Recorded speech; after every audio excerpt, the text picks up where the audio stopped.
So before we talk about Meiosis One, let me give you a quick reminder of what happened in mitosis, which, if you've done your lab, you already know this. So in mitosis, let's just say this cell originally had 4 chromosomes. The 4 chromosomes would line up in the middle. What phase is this, by the way? Metaphase. And then it would split in half like this, and you'd have a result of 2 cells. These are chromosomes, just like the X-shaped ones were chromosomes. Because remember, what happened is in G1 of the cell cycle, they looked like this. In S, the chromosomes made a copy of themselves so that they had 2 chromatids, and that way, when the cell divided, each new cell would be able to get a copy. So that's basically what happened in mitosis. Now, meiosis, the only reason it happens is to make sex cells. In us, those are sperm and egg. In fungi and plants, they may be called spores. But bottom line, there's haploid sex cells. That's what is made by meiosis. So the first part, Meiosis One, is the most important one. It's the one that really differs from mitosis. So in Meiosis One, here's what's going to happen. If this is the same, we're going to start with the same cell, or a cell that's got the same number of chromosomes. So this cell has 4 chromosomes. Here's how they're going to line up. They're going to line up in pairs. In other words, they're going to line up side by side with their partner. And that's what this is talking about, that the chromosomes line up in homologous pairs, meaning with their partner. That's what homologous means. And then rather than the actual chromosomes breaking in half, which will happen later, what's going to happen in this step is this. The chromosome pairs are just going to split in half. So at the end of Meiosis One, we went from being diploid, having 2 copies of each chromosome, to now being haploid, N, only having 1 copy of each chromosome. So that's the major part of meiosis that makes it different than mitosis, is the fact that the chromosome number gets cut in half. And that happens during Meiosis One. They sort independently just refers to the fact, I'll remind you, let's just say I color these different colors. So let's just say the red represents, that's almost the same color, isn't it? Let's do a red and blue. So let's just say that the blue represents the ones you originally got from your mom, and the red represents the ones you originally got from your dad. The idea is you don't have to give 2 blues and 2 reds. You could give a blue and a red to each cell, so it's possible that each cell could get 1 blue and then 1 red. So that's Meiosis One. So this just explains the possible number of combinations. And I mentioned this yesterday. So for example, a fruit fly has 8 chromosomes in every somatic cell. What's a somatic cell again? Good. A body cell. And body cells are diploid. So that means for a fruit fly, 2N is 8. When the chromosomes are paired up in a regular cell, 2N is 8. That means how many chromosomes would there be in a sperm or an egg cell for a fruit fly after meiosis? 4. So N after meiosis is 4. So a sperm, let's say from a fruit fly, would have 4 chromosomes. Now based on my formula, how many different possible arrangements of those 4 chromosomes could there be? I heard 16. The formula is 2 to the n, and n is 4. So that would be 2 to the 4th, which is 2 times 2 is 4, times 2 is 8, times 2 is 16. So in other words, there's 16 different ways that when those 8 chromosomes line up, there would be 8, not 4, when they line up, there's 16 different ways they could line up. And so that would be the number of possibilities. So that's how that formula works, and I actually have some examples here anyway. If n was 2, if they only had 2 chromosomes, that would mean there's 4 possible combinations. If n is 5, there would be 32 combinations. In us, n is 23. So it's 2 to the 23rd possible combinations. And like I said before, this is why it would be very, very, very unlikely. I mean, the possibility would be so, so tiny that I would make 2 eggs that were exactly identical.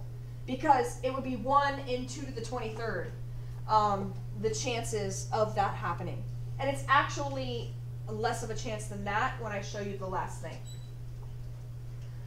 All right, so at the end of this, oops, sorry, you still needed that. At the end of meiosis 1, what you have are 2 cells, and each cell has the haploid number of chromosomes. In other words, they have only 1 copy of each chromosome. In us, it would have gone from 46 to 23. In the sample that I drew, it went from 4 to 2. If their diploid number was 10, what would they end up with here? 5. So the number just gets cut in half. That's what's happening during the end of meiosis 1. All right, so any questions about, yes? I'm confused about what would be a haploid number, like. Remember, your chromosomes are actually in pairs. So you have 23 chromosome pairs. Yeah. All right, so how many total chromosomes do you have? You have 46. Oh, no. But technically, even though you have 46 chromosomes, you don't actually have 46 chromosomes that code for completely different things. You technically only have 23 different sets. Yeah. So when they're in pairs and you have 2 copies of each one, that's called 2N, because you have 2 copies of each different chromosome. And that's called diploid. But a sperm and an egg, since only 1 copy of each chromosome is going to be given, that's haploid, that's N. So only 1 copy from each pair. And haploid's always half. Like on a test, that would be a really simple question I could be asked. If I say, if the diploid number of the organism is 10, what's its haploid number? And you should hopefully say 5. Mm-hmm. Or if I said, in a sperm cell, there are 12 chromosomes, how many would there be in a body cell? 24. You would just double it. So haploid is just what's in a sex cell when there's only 1 copy, because you're only going to give half, remember, and the other parent gives the other half, and that's what's going to restore the diploid number again. And that brings us into genetics. Why are you big B, little b? Because you got a big B on 1 chromosome from 1 parent and a little b on the other matching chromosome from the other parent. So it'll all relate. Okay, so meiosis 2. Meiosis 2 actually looks just like mitosis. It's going to have prophase 2 to telophase 2. And it basically, the chromosomes are just going to line up and get split at the centromere. So it's going to look like this. We went from originally 4 chromosomes. In meiosis 1, I'm just going to call it M1, we went from 4 to 2. The chromosome number got cut in half. But in meiosis 2, all that's going to happen is this. The chromosomes are going to split, the actual chromosomes, at the centromere. Now, notice our chromosome number got cut in half here from 4 to 2. Did it get cut in half here? Are there less chromosomes now in these cells? No, right? We did not cut the chromosome number in half.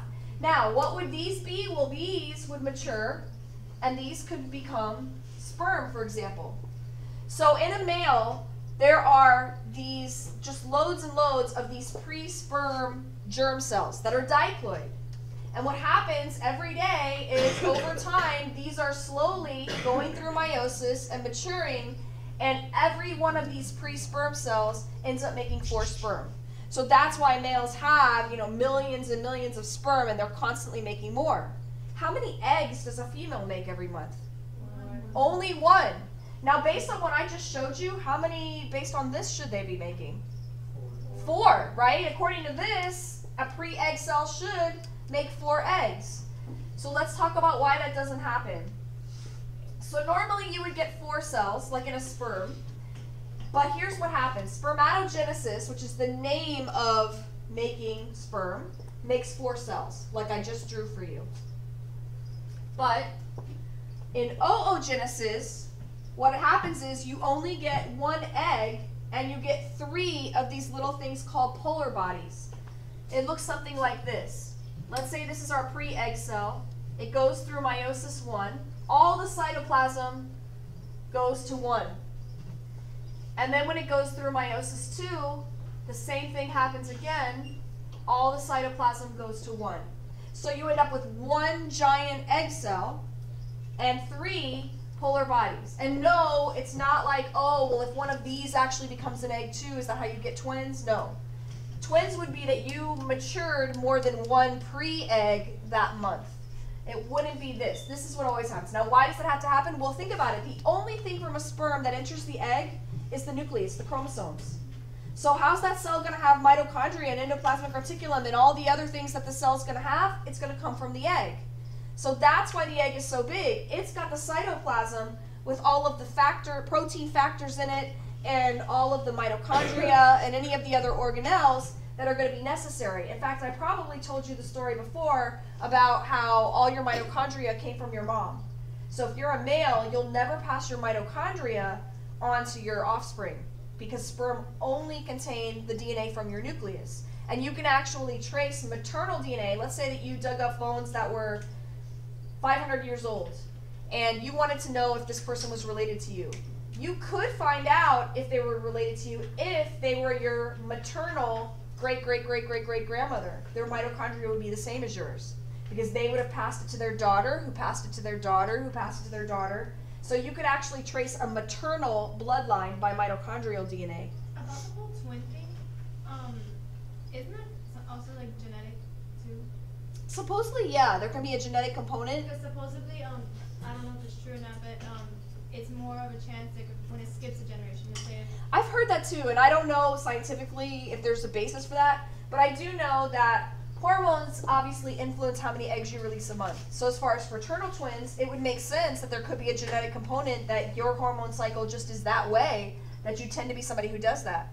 Or hormones also control the cell division after it's fertilized. So maybe you could be more likely to give birth to identical twins because of those certain chemical levels that would have been passed on to you genetically.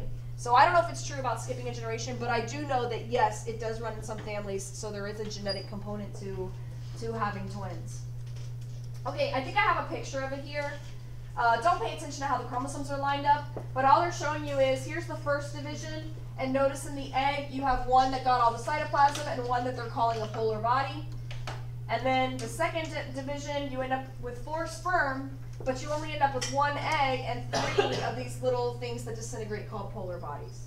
So that's meiosis. Now, the very last thing, I told you guys that there were 3 ways that sexual reproduction increases variation. One was fertilization, that you have 2 separate parents. The second one was independent assortment, that the chromosomes can line up randomly, and it's random which one you give from each pair. The third one is crossing over. Here's what happens. When the chromosomes line up side by side during Meiosis One, we sort of lied to you. They don't actually just line up side by side. What they actually do is, here's one chromosome, and imagine that this is the other chromosome, and it sort of wraps around it. It's probably not a very good drawing, but the bottom line is they actually wrap around each other really tightly and get joined together. And they're joined by this protein lattice. Now the bottom line is what's going to happen here is that when those 2 chromosomes line up side by side, when they separate again, you're going to have pieces that actually swapped places. In other words, they actually exchange DNA. So now they look like this. So not only is it that every time you make an egg cell or a sperm cell, you're only giving, one of these 2 copies, you're actually, even if you give, because remember they break in half, even if you give this side, but if you give this side, it's not going to be identical. In mitosis, the 2 sides were identical, but in meiosis, they're not identical anymore. Because since this side had places switch with the one next to it, now every single sperm or egg is actually going to be unique because little pieces are going to swap places randomly each time. So you're not just getting the chromosome from your mom or the one from your dad. You're actually getting the one from your mom that's got pieces of the one from your dad in it too. So, and this is a natural thing that happens, is that pieces of DNA actually swap places back and forth. I have an animation of it on the next page, so I will come back to this slide. I just want to show you the animation really quick before the time runs out on my little recording. I don't know if the animation will run in time. So this is going to show you crossing over. Here's our original cell coming up here. Come on, there's only 8 seconds. Here it is. Here's this crossing over. They separate